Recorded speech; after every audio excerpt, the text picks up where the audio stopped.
NDA का ही सहारा लेना पड़ा है। खुद को जिंदा रखने के लिए इन्हें एनडीए का ही सहारा लेना पड़ा है। लेकिन आदत के मुताबिक घमंड का जो आई है ना, आई वो उनको छोड़ता नहीं है और इसलिए एनडीए में 2 आई पिरो दिए, 2 घमंड के आई पिरो दिए। पहला आई 26 दलों का घमंड और दूसरा आई एक परिवार का घमंड। एनडीए भी चुरा लिया कुछ बचने के लिए और इंडिया के भी टुकड़े कर दिए। I dot, N dot, D dot, I dot. आदरणीय अध्यक्ष जी,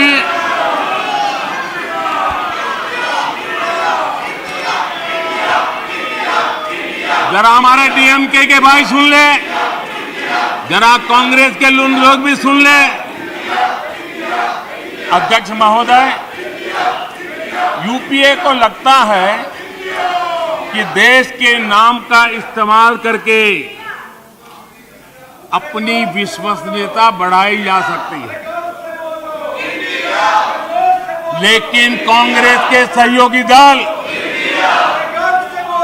कांग्रेस के अटूट साथी तमिलनाडु सरकार में एक मंत्री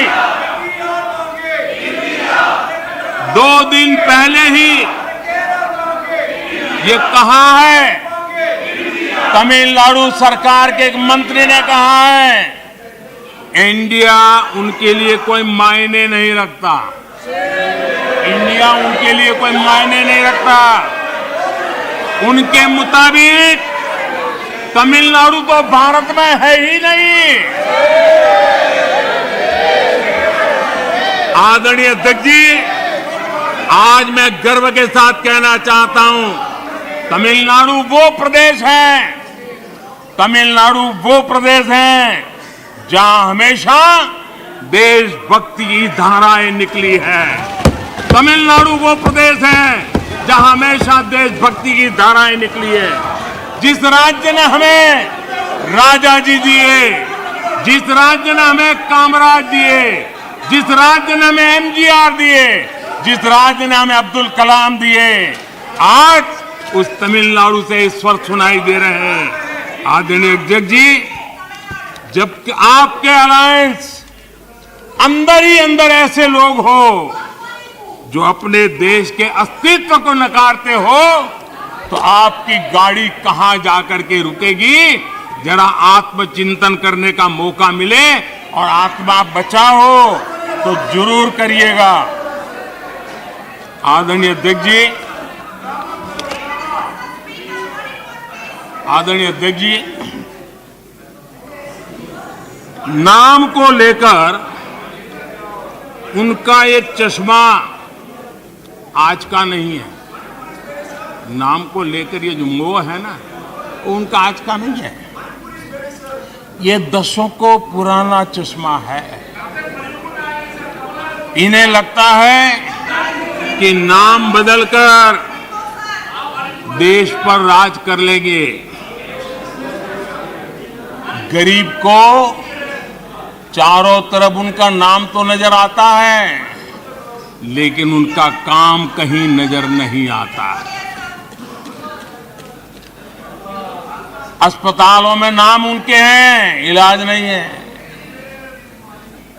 शैक्षणिक संस्थाएं नाम लटक रहे हैं, सड़कों हो, पार्क हो, उनका नाम, गरीब कल्याण की योजनाओं पर उनका नाम, खेल पुरस्कारों पर उनका नाम, एयरपोर्ट पर उनका नाम, म्यूजियम पर उनका नाम। अपने नाम से योजनाएं चलाई और फिर उन योजनाओं में हजारों करोड़ के भ्रष्टाचार किए। समाज के अंतिम छोर पर खड़ा व्यक्ति काम होते देखना चाहता था, लेकिन उसे मिला क्या? सिर्फ परिवार का नाम। अध्यक्ष महोदय, कांग्रेस की पहचान से जुड़ी कोई चीज उनकी अपनी नहीं है, कोई चीज उनकी अपनी नहीं है।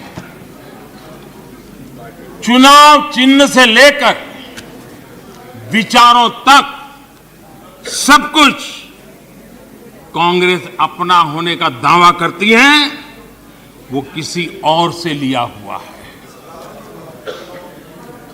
आदरणीय अध्यक्ष जी, प्लीज माननीय सदस्य, प्लीज सीट पे जाइए, सीट पे।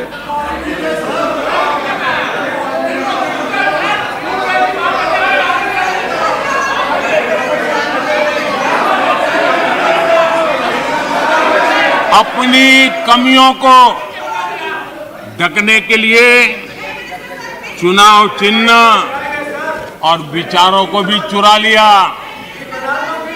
फिर भी जो बदलाव हुए हैं उसमें पार्टी का घमंड ही दिखता है। ये भी दिखता है कि 2014 से वो किस तरह डिनायल के मोड में है। पार्टी के संस्थापक कौन? ए.ओ. ह्यूम एक विदेशी थे जिन्होंने पार्टी बनाई। आप जानते हैं 1920 में भारत के स्वतंत्रता संग्राम को एक नई ऊर्जा मिली। 1920 में एक नया ध्वज मिला और देश ने उस ध्वज को अपना लिया। तो रातों रात कांग्रेस ने उस ध्वज की ताकत देख करके उसे भी छीन लिया और प्रतीक को देखा कि ये गाड़ी चलाने के लिए ठीक रहेगा। 1920 से खेल चल रहा है और उनको लगा कि तिरंगा झंडा देखेंगे तो लोग देखेंगे उनकी बात हो रही है। ये उन्होंने खेल किया। वोटरों को भुलाने के लिए गांधी नाम भी हर बार वो भी चुरा लिया। कांग्रेस के चुनाव चिन्ह देखिए, 2 बैल, गाय बछड़ा और फिर हाथ का पंजा। ये सारे उनके कारनामे उनकी हर प्रकार की मनोवृत्ति का प्रतिबिंब करता है, उसको प्रकट करते हैं और ये साफ दिखाता है कि सब कुछ एक परिवार के हाथों में सब केंद्रित हो चुका है। आदरणीय अध्यक्ष जी, ये इंडिया गठबंधन नहीं है, ये इंडिया गठबंधन नहीं है, एक घमंडिया गठबंधन है। ये इंडिया गठबंधन नहीं है, घमंडिया गठबंधन है। और इसकी बारात में हर कोई दूल्हा बनना चाहता है, सबको प्रधानमंत्री बनना है।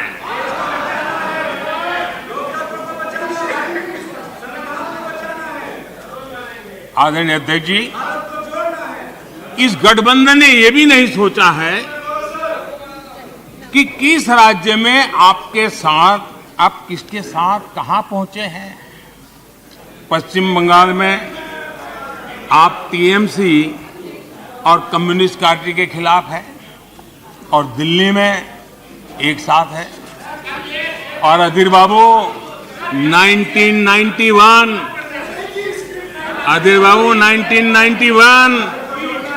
पश्चिम बंगाल विधानसभा का चुनाव इन्हीं कम्युनिस्ट पार्टी ने अधीर बाबू साथ क्या व्यवहार किया था वो आज भी इतिहास में दर्ज है। खैर 1991 की बात तो पुरानी है।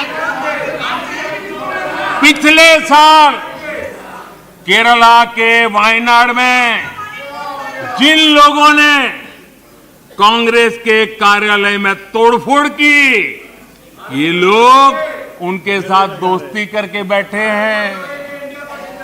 बाहर से तो अपना लेबल बदल सकते हैं, लेकिन पुराने पापों का क्या होगा, यह पाप आपको लेके डूबेंगे। आप जनता जनार्दन से ये पाप कैसे छिपा पाओगे? आप नहीं छिपा सकते हो। और इनको आज जो हालत, इसलिए मैं कहना चाहता हूं, अभी हालात ऐसे हैं, इसलिए हाथों में हाथ। अभी हालात ऐसे हैं, इसलिए हाथों में हाथ। जहां हालात तो बदले, फिर छुरियां भी निकलेगी।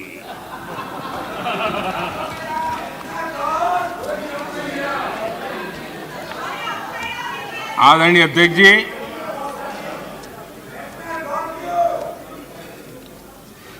ये घमंडिया गठबंधन देश में परिवारवाद की राजनीति का सबसे बड़ा प्रतिबिंब है। देश के स्वाधीनता सेनानियों ने, हमारे संविधान निर्माताओं ने हमेशा परिवारवादी राजनीति का विरोध किया था। महात्मा गांधी, सरदार वल्लभ भाई पटेल, बाबा साहब आम्बेडकर, डॉक्टर राजेंद्र प्रसाद, मौलाना आजाद, गोपीनाथ बोरदोली, लोकनायक जयप्रकाश, डॉक्टर लोहिया, आप जितने भी नाम देखेंगे, सबने परिवारवाद की खुलकर आलोचना की है, क्योंकि परिवारवाद का नुकसान देश के सामान्य नागरिक को उठाना पड़ता है।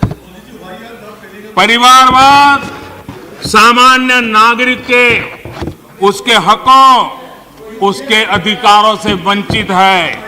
इसलिए इन विभूतियों ने हमेशा इस देश पर बात जोर दिया था कि देश को परिवार, नाम और पैसे पर आधारित व्यवस्था से हटना ही होगा।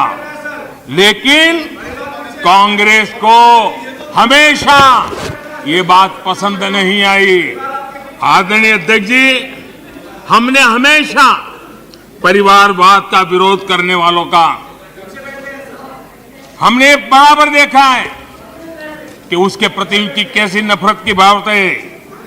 कांग्रेस को परिवारवाद पसंद है, कांग्रेस को दरबारवाद पसंद है, जहां बड़े लोग, उनकी बेटे बेटियां भी बड़े पदों पर काबिज हो। जो परिवार से बाहर है, उनके लिए भी यही है कि जब तक आप इस महफिल में दरबारी नहीं बनोगे तो आपका भी कोई भविष्य नहीं है। यही उनकी कार्यशैली रही है। इस दरबार सिस्टम ने कई विकेट लिए, कितनों का हक मारा है इन लोगों ने। बाबा साहब आम्बेडकर, कांग्रेस ने जी जान लगाकर 2 बार उनको हरवाया। कांग्रेस के लोग बाबा साहब आम्बेडकर के कपड़ों का मजाक उड़ाते थे। ये वो लोग हैं। बाबू जगजीवन राम, उन्होंने इमरजेंसी पर सवाल उठाए तो बाबू को भी उन्होंने नहीं छोड़ा, उनको प्रताड़ित किया। मोरारजी भाई देसाई, चरण सिंह, चंद्रशेखर जी, अब कितने ही नाम लीजिए। दरबारवाद के कारण देश के महान लोगों के अधिकारों को इन्होंने हमेशा हमेशा के लिए तबाह कर दिया। यहां तक कि जो दरबारी नहीं थे, जो दरबारवाद से जुड़े नहीं थे, उनके पोर्ट्रेट तक पार्लियामेंट में लगाने से इनको झिझक होती थी। 1990 में उनके पोर्ट्रेट सेंट्रल हॉल में तब लगी जब बीजेपी समर्थित गैर कांग्रेसी सरकार सामने आई। लोहिया जी की पोर्ट्रेट भी संसद में तब लगी जब 1991 में गैर कांग्रेस सरकार बनी। नेताजी की पोर्ट्रेट 1978 में सेंट्रल हॉल में लगाई जब जनता पार्टी की सरकार थी। लाल बहादुर शास्त्री और चरण सिंह, उनका पोर्ट्रेट